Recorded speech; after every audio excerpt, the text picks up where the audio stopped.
Hi friends, welcome to my channel. இன்னும் மாதிரி சுவாரஸ்யமான கதைகளை கேட்கணும்னா நம்ம சேனலை சப்ஸ்கிரைப் பண்ணிக்கோங்க. பக்கத்துல இருக்கிற பெல் ஐகானை கிளிக் பண்ணுங்க. இவங்க பேரு பிரியா. இவங்களுக்கு திருமணம் ஆகி சுமாரா 9 வருஷம் ஆகுது. இவங்க கணவர் பேரு ரவி. இவர் ஒரு டிரைவரா இருக்கிறார். இவங்களுக்கு 2 அழகான ஆண் குழந்தைகள் இருக்காங்க. இவங்களுக்கு லவ் மேரேஜ் தான். ஆனா 2 வீட்டிலிருந்தும் எந்த சப்போர்ட்டும் கிடைக்கல. இவங்க 2 பேரும் துன்பத்தை தாங்கி வாழ்க்கையை சமாளிச்சு நடத்த ஆரம்பிச்சாங்க. அப்படியே குழந்தைகள் கொஞ்சம் வளர்ந்து பள்ளிக்கு அனுப்ப ஆரம்பிச்ச பிறகு நம்ம பிரியாவும் வேலைக்கு போகலாம்னு நினைக்கிறாங்க.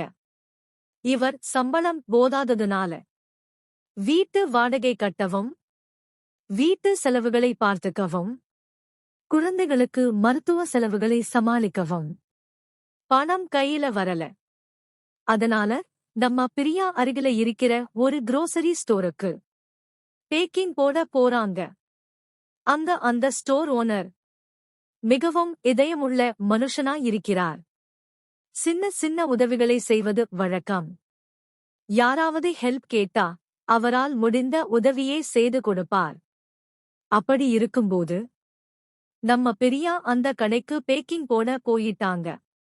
சில நாட்கள் கழிச்சு, நானும் உங்க கடைக்கு வேலைக்கு வர்றேன். எனக்கு முடிஞ்ச வேலை இதுதான். வேற எங்கும் போக முடியாது. என் கணவர் அருகில இருக்கறதால தான் வேலைக்கு அனுப்புறார் அப்படின்னு சொல்றாங்க.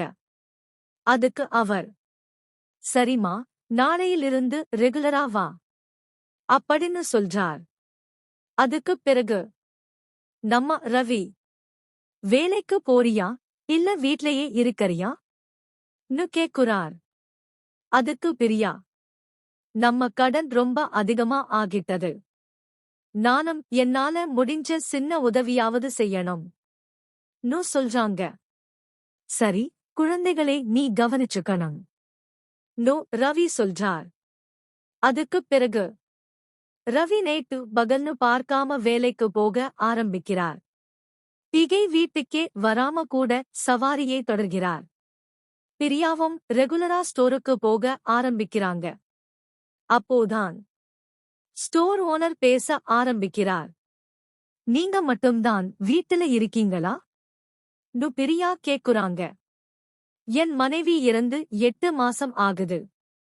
இப்ப தனியா தான் இருக்கேன் ன்னு அவர் சொல்றார். ஒரு நாள் பிரியாவும் ரெகுலரா ஸ்டோருக்கு போக ஆரம்பிக்கிறாங்க.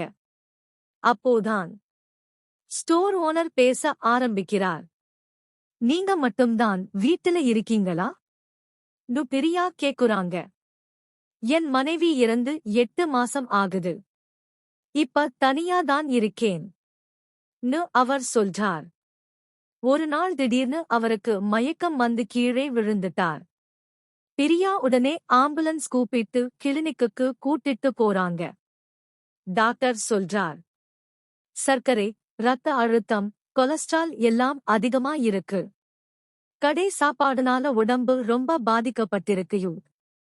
3 நாள் கிளினிக்குல பார்த்துக்கிட்டு பிரியா அவரை வீட்டுக்கு கொண்டு வர்றாங்க. நீங்க ஓய்வு எடுங்க.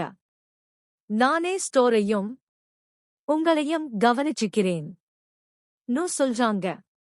அந்த நேரத்தில ஒரு நாள் மாலை ரவி ஆக்சிடென்டில் இறந்துட்டான்னு போன் வருது. பிரியா உடைந்து போய் அழுதுட்டே கிளம்பி போறாங்க. இறுதி சடங்குகளுக்கே பணம் இல்லாத நிலையில் ஸ்டோர் ஓனர் எல்லா செலவையும் செய்து உதவுறார். சில நாட்கள் கழிச்சு பிரியா மறுபடியும் ஸ்டோருக்கு வேலைக்கு வர்றாங்க. என் குழந்தைகளுக்கு சாப்பாடு எடுத்துக்கிட்டு போகலாமா? சம்பளத்துல இருந்து கழிச்சுக்கோங்க ன்னு கேக்குறாங்க. நீ என் பொண்ணு மாதிரி ன்னு அவர் சொல்றார். காலம் போக போக அவருக்கு உடல்நிலை ரொம்ப மோசமாகுது. கடன் எல்லாம் அடைச்ச பிறகு சில நாட்களிலேயே அவரும் இறந்துட்டார்.